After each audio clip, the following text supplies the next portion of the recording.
Bruno Solar, bonjour. Vous êtes responsable des centres ICAM Ouest de la France.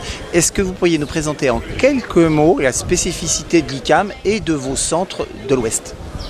Alors l'ICAM dans l'Ouest, c'est 3 centres, La Roche-sur-Yon, Nantes et Vannes, avec 1200 étudiants pour les parties ingénieurs, avec aussi une formation professionnelle conséquente, puisque nous avons 2 écoles de production, une à Nantes et une à La Roche, et puis à peu près nous formons 1000 stagiaires par an sur le site de Nantes en formation professionnelle.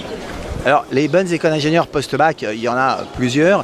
Qu'est-ce qui peut différencier l'ICAM Ouest, d'autres écoles d'ingénieurs?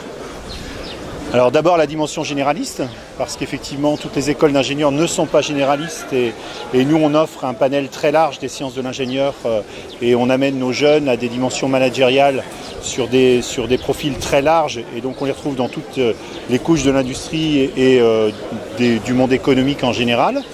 Et puis ensuite, on a une spécificité qui est aussi la formation humaine de nos étudiants, où on amène avec la formation humaine et avec la pédagogie de la décision notamment, nos formations à devenir des managers attentifs aussi aux hommes dans leurs entreprises. Alors, petite précision, lorsque l'on passe le concours d'admission ICAM, on choisit son centre ou il y a un système de préférence, de classement? Alors, il y a de toute façon un premier choix qui est fait par le jeune sur son centre. Il a le choix entre plusieurs centres, il est classé et ensuite effectivement, soit il est admis sur son centre de premier choix à l'issue des entretiens derrière, ou soit effectivement l'ensemble des sites ICAM va lui faire la proposition d'un autre choix, soit de son deuxième choix, soit éventuellement d'un autre site en fonction des possibilités.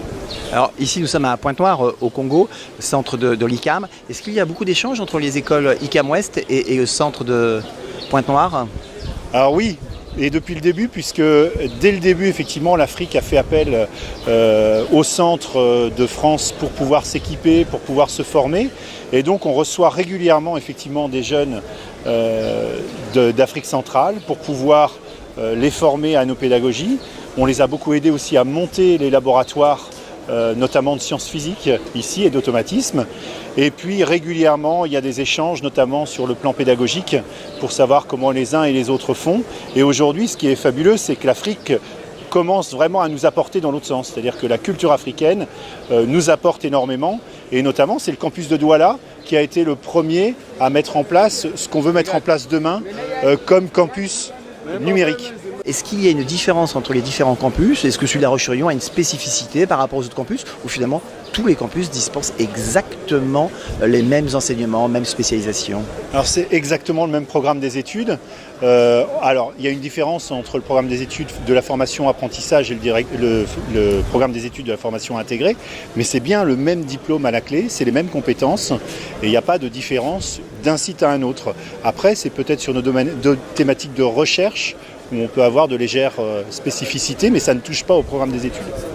Bruno Solar, merci.